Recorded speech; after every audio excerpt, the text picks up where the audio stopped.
News check किया क्या? GDP का प्रोजेक्शन आया है। ठीक है, feeling happy. Any which ways I was thinking about new India. What would happen of, you know, what kind of people would come over, how would we rule the government, how would we be when we are older. Got me thinking about lots and lots of things. And एक चीज़ मुझे strike किया कि we have the biggest resource amongst us, which is India का youth.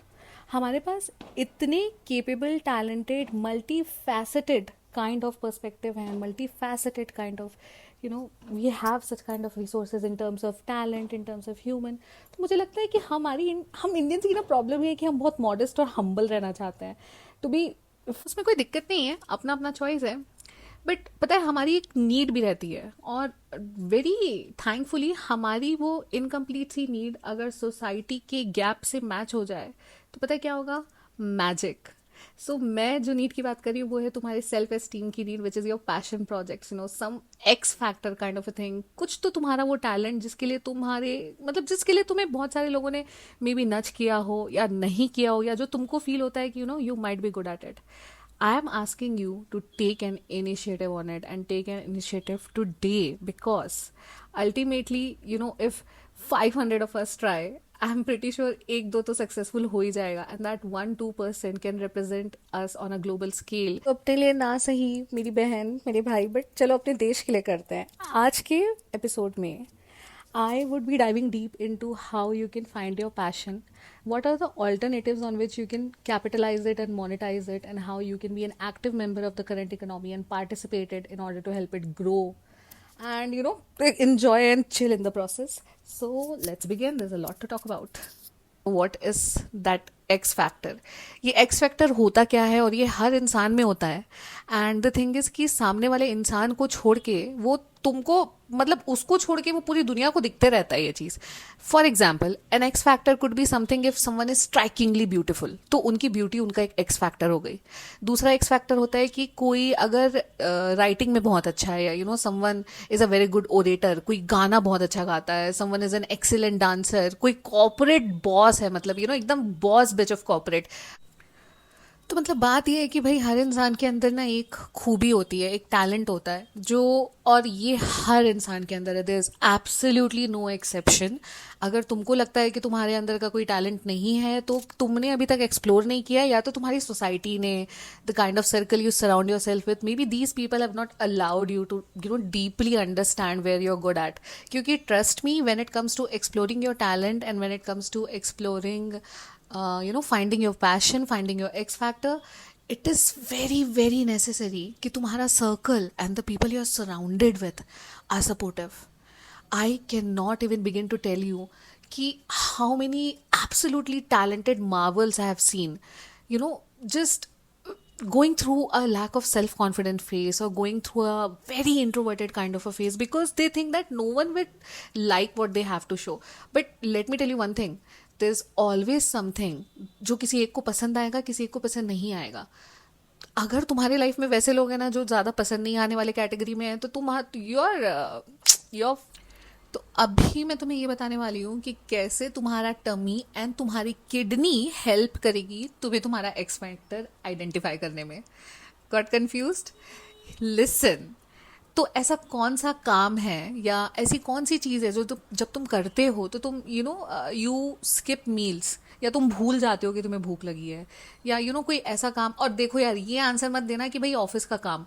अच्छा नहीं नहीं, actually तुम ये आंसर दे सकते हो, क्योंकि ऑफिस में भी हर समय ये प्रोडक्टिविटी नहीं रहती है. And please stop lying to yourself if you think कि तुम्हारी हर समय 100% प्रोडक्टिविटी रहती है. Just stop, okay, just stop. We know. तो ऐसा कौन सा काम है जिसको करते टाइम ना भूख लगती है, ना प्यास लगती है, ना तुम्हें लाइक होश आता है कि यार वॉशरूम जाना है? हर किसी की लाइफ में ऐसा कुछ काम रहता है. जैसे फॉर इंस्टेंस, कई लोग अगर पेंट करने बैठते हैं तो वो लगातार पेंट कर सकते हैं. कई लोग अगर रीडिंग करने बैठते हैं तो they can be like so detach from the world and they just are immersed in the world of books. कई लोग movie shows and TV shows देखते हुए एकदम घुस जाते हैं उसमें. एंड बाय द वे, इसमें कैजुअल व्यूइंग काउंट नहीं होता है ना, इसमें I mean when you are engaged. मतलब ऐसा कौन सा काम है जिसमें तुम एक्चुअली एंगेज्ड रहते हो, जिसमें टू वे पार्टिसिपेशन. अरे मैं ये लेवल और पिरामिड क्या बोल रही हूँ, आई टेल। मैं बात कर रही हूँ Maslow's hierarchy of needs. So it is basically a triangular form of, एक गूगल करके देखना, एक डायग्राम जैसा आएगा, और ये बहुत ही इंटरेस्टिंग चीज़ है। ये जो मैंने एमबीए करते हुए पढ़ा था और मुझे लाइक ये बहुत स्ट्राइकिंग लगा था कि वाह ये मस्त बात पढ़ ली मैंने। तो अपन इसके ट्रेडिशनल मॉडल को रेफर करेंगे। तो अकॉर्डिंग टू दिस एक पिरामिड जैसा होता है, मतलब तुम इमेजिन करो कि एक बड़ा सा ट्रायंगल है और उसको तुमने 5 पार्ट्स में डिवाइड कर दिया हॉरिजॉन्टली। तो सबसे बॉटम वाला जो पार्ट है वो होता है तुम्हारा साइकोलॉजी नीड। ऐसे ही नेक्स्ट टाइप की नीड्स होती है safety, love, belonging, esteem, self actualization. इन सारे नीड्स पे भी बात करते हैं। तो जो साइकोलॉजिकल या सॉरी फिजियोलॉजिकल जो नीड रहता है, जो कि सबसे बॉटम में रहता है, जो कि हर इंसान का सबसे पहली ज़रूरत रहती है, जो कि है खाना और सोना। भाई आराम मिले, खाना मिले, ठीक है। फिर आते हैं सेकंड क्वालिटी की नीड पे। भाई अब तुम ना, पता है, अगर इसको तुमको समझना है ना, तो तुम एक केवमैन के जैसे इमेजिन करो। इमेजिन करो तुम एक केवमैन हो, ठीक है। हाँ, तो इमेजिन करो कि भाई तुम केवमैन हो, और केवमैन की सबसे पहली नीड क्या है? पहले अपन ने हंटिंग को परफेक्ट किया, खाना और सोना, फिर वो पत्ते वत्ते पे सोना स्टार्ट किया। फिर केवमैन थोड़े इवॉल्व हुए, उनको लगा घर वर बनाना चाहिए, सेफ्टी की नीड मतलब ये सेटिस्फाई हुई। तो फिजियोलॉजिकल नीड पहली नीड, सेफ्टी नीड दूसरी। उसके बाद क्या है? अब केवमैन के पास घर है, अब उसके पास खाना सोने का व्यवस्था है। अब उसको लगता है यार एक प्यार भी होता, एक लविंग सा पार्टनर भी होता, कोई होता तो जिसे मैं ये सारी बातें सुना पाता, someone to share your life with. ऐसा केवमैन सोचने लग गया। एंड देन वो पहुंचा अपने मैस्लोस की थर्ड नीड पे, which is love and belonging. तो हम लोग सब अपने लाइफ के बाय द वे अलग अलग स्टेजेस और अलग अलग उसमें यही सारे नीड्स में कभी कभी स्टक रहते हैं। अच्छा, फिर लव एंड बिलोंगिंग हो गया। अब सोचो कि भाई केवमैन के पास लड़की आ गई, और एक बार लड़की आती है तो इंसान कल्चर्ड बन जाता है। अब guys, I know you will disagree with me on this, but what ever, girls you know that हमारे आने के बाद ही इनकी लाइफ थोड़ी सी ऐसे खिल के निकल के आती है। हाँ, तो अब लव एंड बिलोंगिंग की नीड हो गई। फिर होती है fourth need, which is esteem. भाई समाज में मेरी रिस्पेक्ट हो, लोग मुझे जाने, लोग मुझे पहचाने। This is fourth need of Maslow's hierarchy of needs. और फिर आती है फिफ्थ नीड, मतलब एकदम भाई लोग भी पहचान लिए, प्यार भी है, सेफ्टी भी है, फिजियोलॉजिकल नीड भी है। अब तो मैं एक्चुअलाइज हो गया, अब मैं भगवान हूँ, हम ब्रह्मास्मि वाला वाइब समझ लो थोड़ा सा। तो सेल्फ एक्चुअलाइजेशन की नीड पे यूजुअली उन लोग पहुंचते हैं जिन लोग they are more towards walking towards enlightenment. At least that is how I would interpret it. तो इंसान की भाई इतनी 5 टाइप की नीड होती है। तो जो तुम्हारा जॉब रहता है ना बेटा, वो तुम्हारी सिर्फ फिजियोलॉजिकल नीड्स, खाना और घर और सेफ्टी, इसको सेटिस्फाई करता है। बाकी की जो तुम्हारी 2 नीड है ना, love and belonging and esteem, ये या तो तुम अपने पैशन, अच्छा लव एंड बिलोंगिंग अलग टॉपिक ही हो गया, तो अभी हम उस पर बात नहीं करेंगे। अभी हम जिस टॉपिक पे बात कर रहे हैं वो है fourth need of Maslow's hierarchy of need, which is esteem. तुम्हारा पैशन इससे डायरेक्टली लिंक होता है। एंड मैं तुमको बेसिकली इतना सब कुछ इसलिए समझा रही हूँ because I am trying to tell you कि अगर तुम अभी अपने पैशन को परस्यू नहीं किए तो तुम 40 साल की एज में करोगे, 50 साल की एज के करोगे, 60 साल की एज में करोगे, but I can bet it, I can write it on a paper कि तुम डेफिनेटली इसे परस्यू करोगे। तो मेरा पॉइंट ये है कि जब तुमको पता है कि लाइफ के एक स्टेज में आके तुमको अपने क्रिएटिव एनर्जीज और अपने पैशन को भाव देना पड़ेगा, तो अभी से दे दो ना यार। समझ रहे हो? तुमको तुम्हारी हॉबीज नहीं मिल रही है, तो I will start with physical fitness. तो अगर मान लो भाई तुमको जिम विम जाना बहुत पसंद है and you just love going to gym, तो here are few suggestions of hobbies जिसके ऊपर या तो तुम इसको परस्यू करके इनमें एक्सपर्ट बन सकते हो, इन पे एक मास्टर बन सकते हो, या इस फील्ड पे कहीं पे इंस्टाग्राम पे पेज बना दिया। You will understand what I mean. So physical fitness, bike riding, tennis, swimming, martial arts, cardio, golfing, body building, hiking, tennis, basketball. Basically तुम इन एक्टिविटीज़ के थ्रू अपने फिजिकल फिटनेस वाली हॉबी की एनर्जीज को चैनल कर सकते हो। If you like doing community service, तो how you can turn it into your passion project, feeding patrons at homeless shelters, raising money for charitable causes, spending time with senior residents। अच्छा दोस्त, अगर तुमको ये करने का मन है ना, और अगर तुम इस चीज़ में अच्छे हो ना, तो भाई बहन प्लीज़ ये करो। तुम्हारे सिटी के लोकल ऑर्फनेज पे या तुम्हारे सिटी के लोकल जो वृद्धाश्रम होते हैं यार, वहाँ पे जाओ, 1 घंटा बैठो। तुमको कुछ करने की ज़रूरत नहीं भाई, कुछ पैसा वैसा डोनेट मत करो, कुछ मत करो। पता है इंसान आज की डेट में ना प्यार का भूखा है। इंसान को ना अगर तुम अपना 100% अटेंशन दे दो ना, इंसान उसी में खुश है, क्योंकि उसे उतना भी नहीं मिल रहा है आज की दुनिया में। तो अगर तुमको कम्युनिटी सर्विस पसंद है, तो तुम ऐसे ऑर्फनेज विजिट कर सकते हो। संडे 1 घंटा गए, बात किए, नहीं भी बात की, अगर कोई इंगेज नहीं कर रहा है, कोई भाव नहीं दे रहा है, कोई तुमसे बात नहीं कर रहा है, क्योंकि ऐसा होता है, तो वहाँ जाके बोल दो कि भाई चलो मैं साफ़ सफाई में हेल्प कर देता हूँ, चलो मैं आपको कुछ चाहिए तो मैं खरीद के ला के सामान दे देती हूँ। भाई इतनी छोटी सी चीज़ भी काफ़ी रहती है, पता है, इतना भी कर लोगे ना, बहुत तुम पुण्य कमा लोगे। Anyways, coming back to the list, organising community fund raisers, participating in charity runs, donating blood, serving on a committee to rebuild homes, picking up trash in parks। अरे भाई अरे तुमको समाज सेवा करने का मन है ना भाई, तुम कचरा उठाना साफ कर दो। मैं अपनी लोकल एरिया का जितना हो सके सैटरडे संडे 4 महीने में एक बार करती हूँ।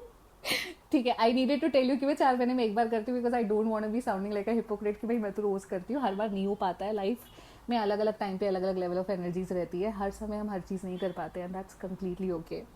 अच्छा, थर्ड, अगर मान लो तुम रिलेशनशिप और कनेक्शन, मतलब तुमको लोगों के साथ मिक्सअप होना, तुमको अपने परिवार के लोगों के साथ कनेक्ट करना, अगर ये तुम्हारा ये है, मतलब इसका क्या हो सकता है हॉबी कि मान लो तुम घंटों घंटों अपने मम्मी पापा से बात कर रहे हो, घंटों अपनी बहन से बात कर रहे हो, तो इससे ये पता चल रहा है कि जो तुम्हारे लाइफ में इंपॉर्टेंट लोग हैं वो तुम्हारी लाइफ की टॉप प्रायोरिटी है और तुमको उस पर इन्वेस्ट करना है। और ये भी एक पैशन होता है bye the way, nurturing your entire family, securing their health, securing their financial stability, it's a huge commendable passion project. That's why I have included it. तो अगर तुमको ये करना पसंद है, जो कि 90%, I don't know about 90%, but a huge chunk of people do have it. They also have other things, but ये भी रहता है। तो अगर तुमको ये काम करना पसंद है ना, तो तुम अपने पेरेंट्स से ना डेडिकेटेडली ऐसे वीडियो कॉल करो, बात करो, उनके लिए स्क्रैप बुक बना लो, उनके लिए डेट नाइट प्लान करो, इसमें तो बहुत मज़ा आता है। सिबलिंग्स के साथ, मतलब उनके साथ एक ट्रिप पे प्लान कर लो, ये सब करके थोड़ा सा उस चीज़ को ना और एलिवेट करो। So coming back to the list, तो हम थे रिलैक्सेशन में। अगर तुम्हारी हॉबी लाइक तुम्हारा मेन जहाँ पे तुम टाइम इन्वेस्ट करते हो वो रिलैक्सेशन है, तो योगा करो, मेडिटेशन करो, यूजिंग एसेंशियल ऑयल्स। अच्छा, by the way these are very nice, हाँ आई यूज देम। बस तुम ये एसेंशियल ऑयल्स जला के रखो and you see how your mood and your energy shifts. अपनी स्लीपिंग हैबिट्स पे ध्यान देना, अपने मीडिया कंजम्पशन पे माइंडफुल होना, इस चीज़ पे तो मैं डिटेल पे बात करूंगी। अच्छा नेक्स्ट, अगर तुम्हें पसंद है पर्सनल ग्रोथ, तो पर्सनल ग्रोथ से कैसे तुम्हारा कोर वैल्यू टाई होगा। मतलब मान लो अगर तुम बार बार सेल्फ हेल्प बुक की तरफ से अट्रैक्ट होते हो, मान लो तुमको प्रोडक्टिव कंटेंट पसंद है, तुम्हें मोटिवेटिंग कंटेंट पसंद है, मान लो तुम्हें मेरा कंटेंट पसंद आ रहा होगा, इसका मतलब ये कि personal growth is an important value and a good energy centre for you which is related to your passion. तो अगर तुमको ये पसंद है ना, तो भाई तुम अपने सबसे पहले तो लॉन्ग टर्म गोल, और लॉन्ग टर्म बोले तो सिर्फ 10 साल का ही सोचना एक बार में। I personally do it as 1 year plan, 3 year plan and 5 year plan. 10 साल का तो मतलब मैं इतना सोचती नहीं हूँ, बट वहाँ तक सोचना बहुत अच्छी बात है। तो तुम हाँ अपने लॉन्ग टर्म और शॉर्ट टर्म गोल्स तैयार कर लो, रीडिंग को थोड़ा इनकॉर्पोरेट करते रहो, हेल्दी ईटिंग, एक्सरसाइज करो। अच्छा सबसे इंपॉर्टेंट ना, लाइफ में किसी ने अगर तुमको रॉन्ग किया है तो भाई उसको फॉरगिव कर दो। और ये मैं पर्सनल सेक्शन के में इसमें जान पूछ के डाल रही हूँ, बिकॉज ये ना एक बहुत बड़ा लाइफ स्किल है मेरे दोस्त। अगर तुम फॉरगिव करना नहीं सीख पा रही हो ना बहन, तो तुम आगे नहीं बढ़ पाओगी। तो तुम फॉरगिव एंड फॉरगेट वाली फिलॉसफी अपना लो। हाँ, नेक्स्ट आते हैं क्रिएशन में। अगर तुमको कुछ क्रिएट करना पसंद है, मेनली या तो तुम इंस्टाग्राम में रील क्रिएट करना पसंद है, यूट्यूब में वीडियो बनाते हो, या बेसिकली कुछ भी, तो तुम राइटिंग को एक थॉट दे सकते हो। जब इंसान लिखता है ना, तो ना उसके साथ मुझे ऐसा लगता है एक type of cosmic energy connected रहती है, जो बेसिकली वो एनर्जी तुम्हारे थ्रू निकल के, you being a medium, the thoughts are flowing into paper. मैं बहुत पोएटिक हो जाती हूँ, I am very passionate about writing. Any which ways, हाँ तो तुम अपने हाँ तुमको अगर क्रिएशन पसंद है, और अगर मान लो तुमको टीवी देखना या स्टोरी भी पसंद है, तो तुम क्रिएशन को यूज़ करके like you can start reviewing all the TV shows. और भाई ये लोगों को बहुत ज़रूरत है ना, आजकल लोगों को ये बताने की ज़रूरत है, अब ना ऑप्शंस बढ़ गए हैं, उनको ना एक कंटेंट क्यूरेटर चाहिए जो ये बता दे कि भाई ये शो देखो, ये मूवी देखो, ये अच्छा चल रहा है। तो ये सारी चीज़ें हो। देखो अभी ना हो ऐसा गया है कि इंटरनेट पे there is a lot of data, there is just too much content everywhere, we are living in an age of content overload, sensory overload, dopamine overload, दुनिया भर का ओवरलोड लगा दो तुम। तो अभी ना चीज़ें थोड़ी एक्स्ट्रा अवेलेबल है। तो आज के डेट में जो चीज़ों को स्ट्रीमलाइन करके दे, जो चीज़ों को एक स्ट्रक्चर्ड डेटा में दे, जो चीज़ों को ऐसे डेटा पे दे विच इज़ एक्सेसिबल, इस एक्सेसिबिलिटी की मार्केट में बहुत वैल्यू है। And hey why don't you try it yourself and just see where it is taking you. So just use this conversation as a template, use this as a starting point, the nudge, take it as a sign from universe, just expand, just take one thing that you could take out of it, और उस पर research पे लग जाओ, थोड़ा अपने बारे में पता करो, अपने आप को सॉलिट्यूड दो। बाय द वे सॉलिट्यूड और लोनलीनेस में फ़र्क होता है ना, सॉलिट्यूड खुद की चॉइस रहती है और लोनलीनेस तब रहता है when you have no one. So ensure you keep on taking support, keep on asking for help, keep on talking to people. कुछ नहीं तो घर से बाहर निकलो, just engage in the world outside of your screen. Take that screen time off and be present where you're actually living. And hey, remember, everything starts small. You don't have to be a perfectionist. You can be a very, you can be exceptionally bad at it. It's okay. You grow at your own time. But hey, if you are into one of those zones जहाँ पे you just don't feel like doing anything, you feel overwhelmed, you feel burnt out at work, which I certainly feel that from time to time, so I understand. So if you are into that kind of a phase, just ठीक है ये करो, like try to incorporate it 20%, but don't put any pressure on yourself. It's okay, relax. Sometimes the best thing that we can do for our creative energies, our passion, and for the world is to get a control of whatever is bothering us and win over it. So it's okay, you know the world will be a better place tomorrow. You can sleep peacefully tonight. And इसी बात पे, good night.